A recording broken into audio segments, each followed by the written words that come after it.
نحمدہ ونصلی علی رسولہ الکریم، اما بعد، السلام علیکم ورحمۃ اللہ وبرکاتہ۔ اگر آپ نے اس چینل کو ابھی تک سبسکرائب نہیں کیا ہے تو اسے ضرور سبسکرائب کر لیں۔ اعلیٰ حضرت رضی اللہ عنہ فرماتے ہیں کہ ذکر حسین کی محفل اگر غم منانے کے لیے منعقد کیا جائے تو یہ عمل حرام ہے۔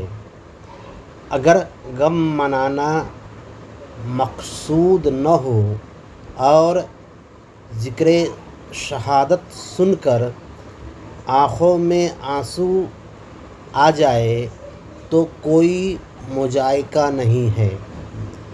جب ذکر حسین کی شہادت کی محفل ہو تو اس میں ذکر شہادت فاروق اعظم و دیگر شہداء کا بھی ذکر ہونا چاہیے تاکہ رافضی کی محفل سے الگ ہو جائے۔